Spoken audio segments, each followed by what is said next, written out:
Now, I personally think that these fragrances are hard to hate, but as always, results may and or will vary.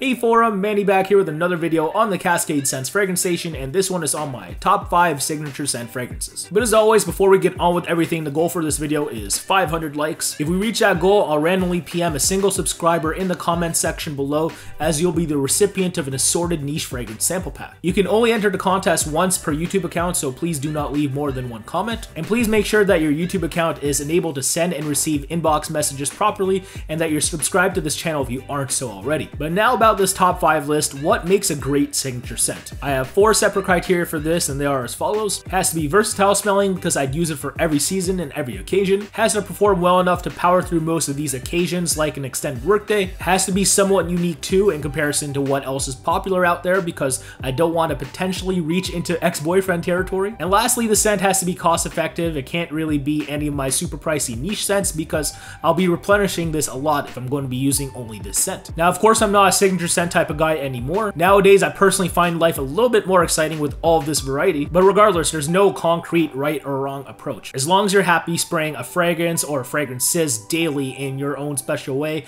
that's all that matters. As far as this video though, keep in mind the following fragrances are what I'd personally reach for if I was gonna do a minimalist approach again. So for you, the viewer at home, also keep in mind that these are at most merely suggestions. Again, because results may and or will vary for X amount of reasons. Now, with that out of the way, we might as well get this started. Here's my number 5 pick. This one is called Original Musk by Kiehls. Now, this is undoubtedly an animalistic musk scent, but not like a brazen, deep forest, animals mating kind of musk. Somehow it remains safe enough for daily use with citruses, citrus florals, and other light florals too.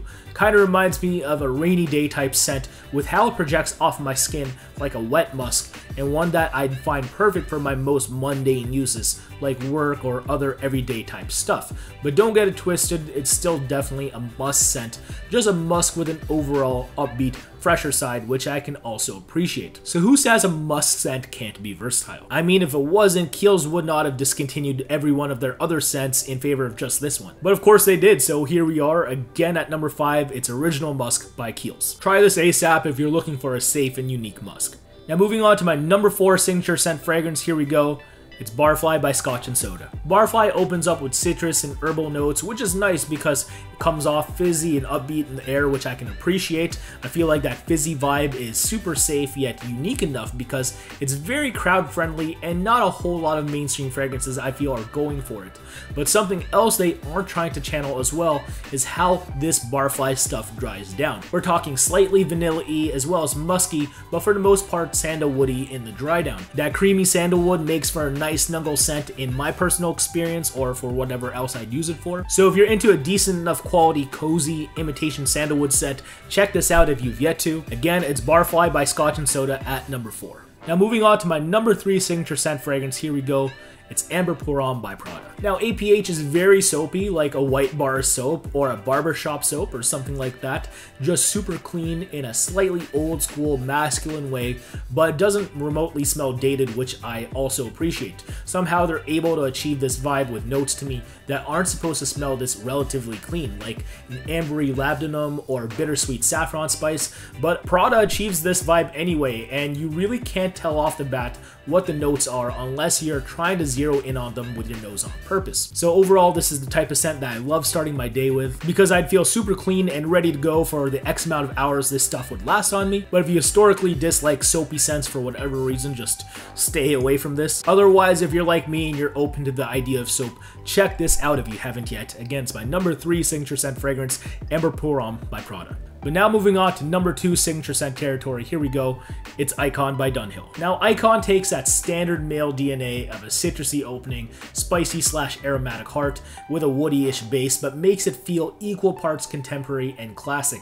Lovely bergamot and neroli opening here that's very much like other modern day openings, but instead of an ambroxan aquatic smelling follow-up and dry down, you got something here in Icon that's more herbal, spicy, and woody smelling, and for the most part I just find this this to be a lot more sophisticated than other contemporaries. So if you're into that Terre d'Hermes gentleman's vibe but not as middle-aged and higher, check this out if you've yet to. Again, it's my number 2 signature scent fragrance, Icon by Dunhill. I swear you can kill someone with this bottle. But finally, we're at the main event now, and speaking of Terre d'Hermes, here we go with my number 1 signature scent fragrance. It's Terre d'Hermes Eau de Toilette. Now, Terre is a super good time of a fragrance for me. The orangey and spicy opening makes it kind of sparkle for my nose, giving me this airy quality about it, but that earthy and woody backbone helps subdue it for me, which I appreciate. Then as time goes on and the harsher elements start to dissipate, this stuff becomes more cleaner smelling rather than soil or earth smelling. As a result, you have one of the all-time greatest dry downs for me in modern day perfumery. Now, some may claim that Terre is a little bit mature and brazen, and I do agree for the most part.